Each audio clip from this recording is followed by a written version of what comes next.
Hola chicos, ¿cómo están? Bueno, seguimos en este trabajo virtual que nos está convocando a partir de la situación de aislamiento.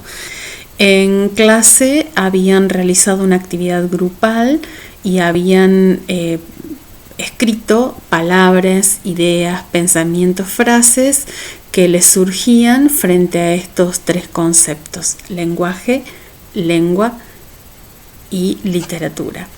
Posteriormente habíamos visto cuán acertadas estaban esas ideas y habíamos complejizado el pensamiento de ustedes con el aporte de algunos teóricos de corte marxista como Leontiev y Vygotsky, y con los aportes de un biólogo que es Maturana. El lenguaje es una característica propia de nuestra especie. Nos convertimos en humanos cuando interactuamos con otros, cuando conversamos con ellos y también interactuamos y actuamos sobre el medio. Los grupos humanos primitivos interactuaban entre sí para poder trabajar, organizarse y garantizar la supervivencia.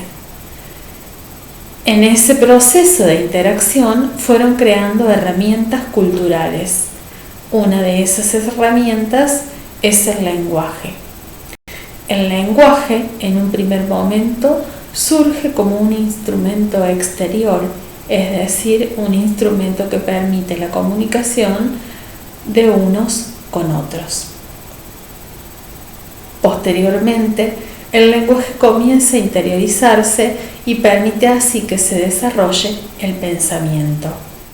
Lo que quiero proponer ahora es que comencemos a pensar cómo es que el lenguaje puede organizar la vida humana y a través de qué instrumentos puede organizar la vida de las sociedades.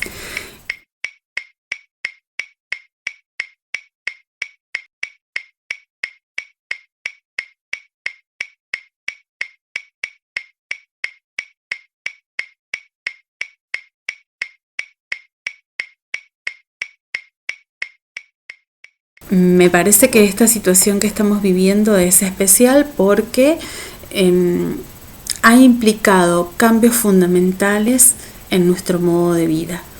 El hecho de no poder concurrir a los lugares a los que habitualmente concurrimos, el hecho de no poder encontrarnos con otras personas que no sean las del entorno familiar, hace que haya habido un cambio radical. Entonces, nos pone en situación de poder pensar en concreto qué es lo que está pasando con el lenguaje. ¿Sirve el lenguaje para reorganizar nuestra vida?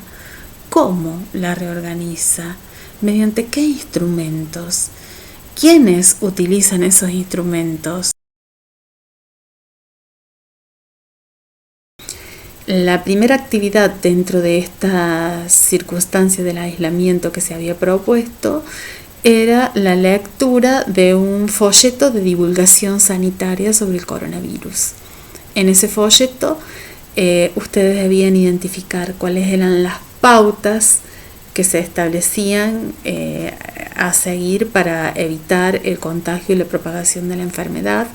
Debían transcribir esas pautas a su carpeta y enviar una fotografía a mi número telefónico personal como evidencia del trabajo realizado.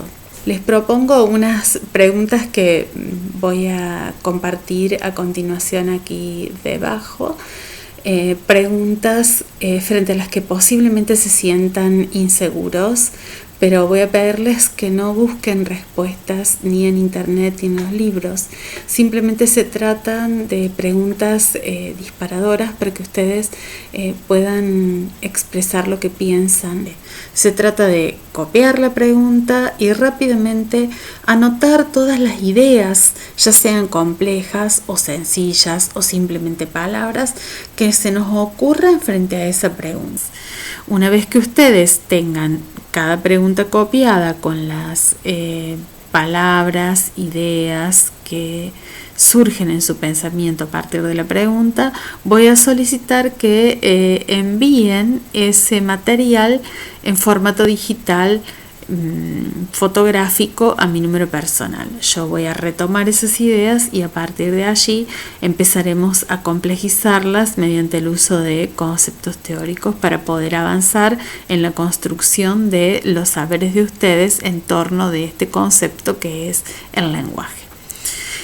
Así que bueno, aquí debajo han ido apareciendo las preguntas, cópienlas, anoten las ideas que se les ocurre y envíenmelas a la brevedad. Los quiero, cuídense, manténganse dentro del entorno del hogar y saludos a sus familias.